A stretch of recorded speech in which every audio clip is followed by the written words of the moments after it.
Bonjour tout le monde, c'est Lilian Aliaga et on se retrouve aujourd'hui pour un nouvel épisode du Récap Crypto. Au programme cette semaine, FTX US qui lève 400 millions de dollars, Binance qui réinstaure les virements SEPA pour ses utilisateurs européens, ou encore Vladimir Poutine qui souhaite profiter de la position stratégique de la Russie dans le minage de Bitcoin. Bref, on est parti pour un nouveau résumé des actualités crypto de la semaine, comme chaque lundi. Et on commence ce tour des actualités de cette semaine en parlant de FTX US, la filiale américaine de la plateforme d'échange FTX qui vient de lever 400 millions de dollars, lui permettant de porter sa valorisation à plus de 8 milliards de dollars. Des nouveaux fonds qui devraient notamment servir à étendre la base d'utilisateurs, à proposer des nouveaux produits, mais également à développer l'aspect marketing, un exercice dans lequel la plateforme excelle. En témoignent les nombreux partenariats que l'on a connus sur l'année 2021, notamment l'équipe NBA des Golden State Warriors, l'écurie Mercedes en Formule 1 ou encore la Ligue nationale de baseball américaine. Les crypto-monnaies et le Bitcoin semblent avoir trouvé un nouveau soutien de taille en la personne de Vladimir Poutine. En effet, le président russe s'est récemment opposé à la volonté de la Banque centrale de Russie d'interdire totalement le minage des crypto-monnaies. En effet, la semaine dernière, l'institution financière a publié un rapport dans lequel elle demande d'interdire totalement les transactions et le minage de crypto-monnaies.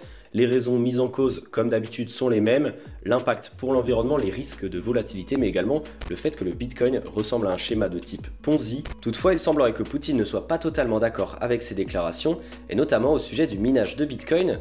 Selon lui, la Russie dispose d'un avantage compétitif si important dans ce secteur qu'il ne faut pas qu'elle s'en passe, et pour cause, depuis l'interdiction du minage de Bitcoin en Chine, le pays a connu une vague d'exode de mineurs lui permettant de se placer à la 3e position des pays avec le plus gros hash rate de Bitcoin au monde. Cette semaine, un hacker a réussi à exploiter une faille dans la plateforme OpenSea pour acheter des NFT de la collection Bored Ape Yacht Club à prix réduit.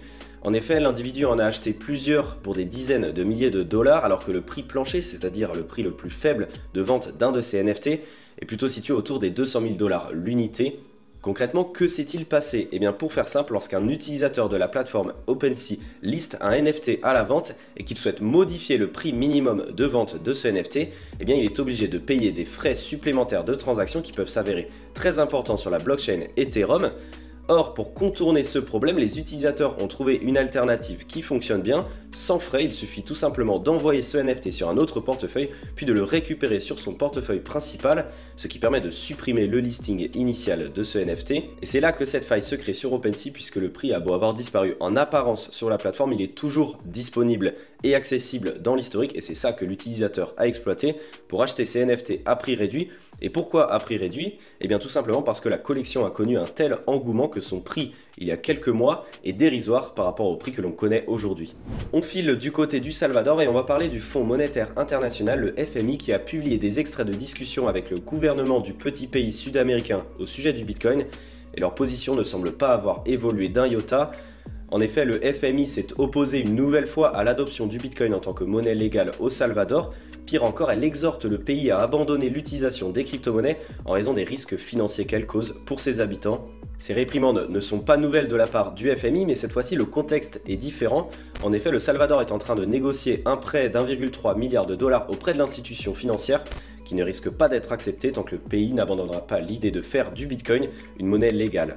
En ce début d'année 2022, le projet Diem, anciennement Libra, le stablecoin de Meta, semble plus que jamais en difficulté. L'association Diem, qui chapeaute le développement du projet, a annoncé vouloir se séparer de ses avoirs afin de rembourser ses investisseurs.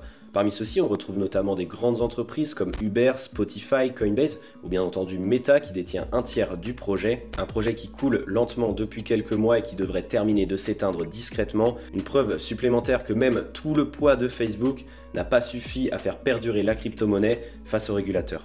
Et on termine ce tour des actualités de cette semaine avec une information qui devrait ravir les utilisateurs de Binance. La plateforme a annoncé cette semaine avoir réinstauré les virements de type SEPA pour tous ses utilisateurs européens. Vous l'aviez peut-être remarqué si vous utilisez Binance, cette option avait été désactivée en juillet dernier.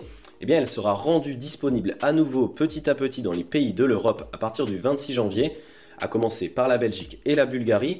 Une méthode de paiement qui était logiquement très appréciée des utilisateurs puisqu'elle permettait de déposer des fonds sur la plateforme sans payer aucun frais. Voilà, c'en est tout pour le tour des actualités de cette semaine. J'espère que cet épisode du Récap Crypto vous aura plu. Moi, je vous souhaite une excellente semaine et je vous dis à la semaine prochaine sur la chaîne YouTube de Cryptost.